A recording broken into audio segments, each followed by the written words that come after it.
Guys, I'm back. How is everyone?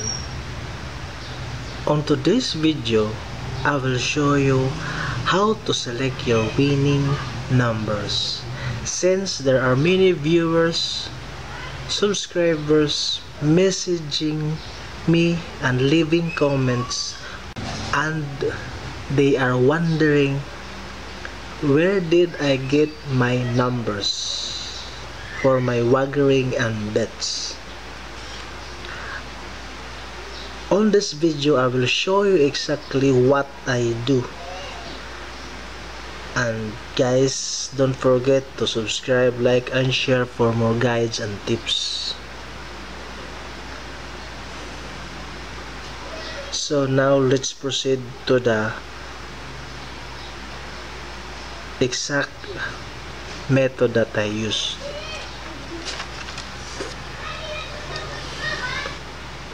How to select your first row, second row, and third row numbers by choosing numbers on each row, as you can see. How did I come up with these numbers on first row, second row, and third row? There are two bases on identifying your chosen numbers. First, the list hit numbers and the frequency on how many times it was drawn for 6 to 10 draws. Example below. Okay guys, this was my actual previous result. Okay, as you can see on first row 1. Okay, first row 1. Okay, there are consecutively one that was drawn for a couple of days. Next is 3. As you can see, there are many instances that 3 was drawn on the first row. We are targeting here the first row. Okay, now as you can see, there are no 8. Number 4 was drawn recently. 2 did not exist on the first row in a previous drawings.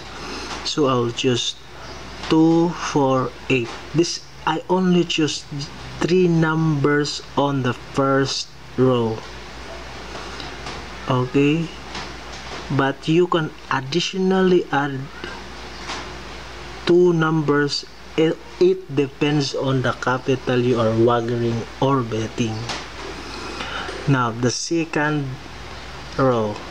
Okay, as you can see, 7 just drawn. List, it was hit list. 6, it was also drawn and considered as list hits. And 5. Okay, look at number 9, recently drawn. Avoid consecutively recently drawn numbers. Okay, look at number 8, they are consecutively drawn. So I will choose my number on the second row is 7, 6, and 5. And on the third row, I choose 1, 5, 7. This system is so powerful, guys. By hitting straight wins consistently. But we will identify, and you will identify first the first, second, and the third power numbers. On this guide, we will only occupy 3 numbers against 10 to 9 every row to hit straight consistently.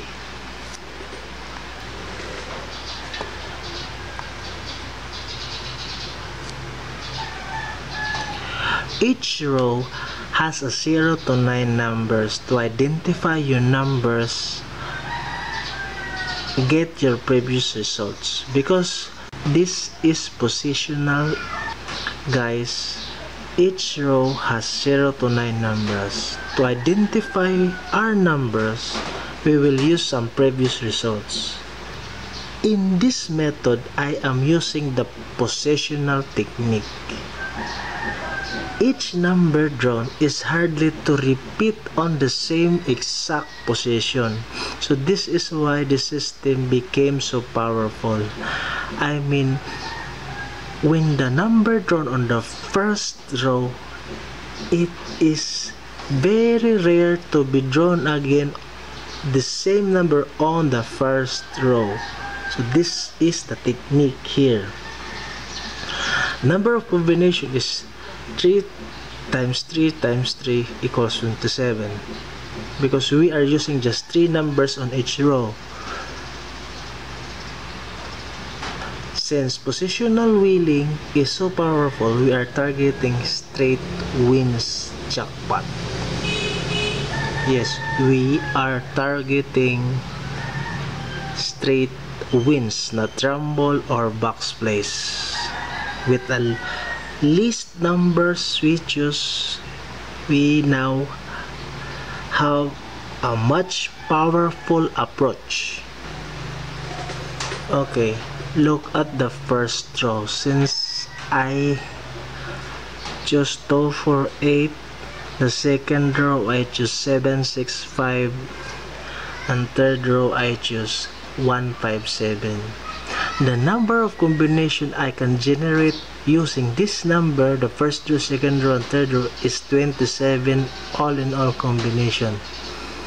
The combination to bet on. Look at carefully my generated combination. 2, first row. 4, first row. 8, first row.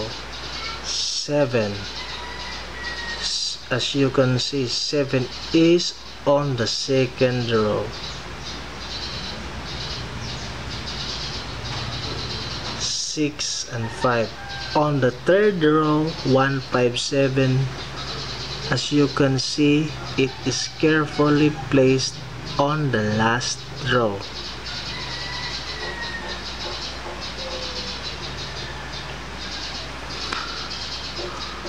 Okay. Guys, just replace your desired number here, level it by A, B, C letters, and the combination to bet on, just put the desired letter numbers on each combination and you can replace whatever number you have chosen. As you can see, this is on exact order position since we want to hit the jackpot price in a straight bits. The first row, as you can see, 2, 4, 8, second is 7, 6, 5, and the third is 1, 5, 7. They are arranged accordingly. Guys, don't forget to like, share, and subscribe for more guides and tips.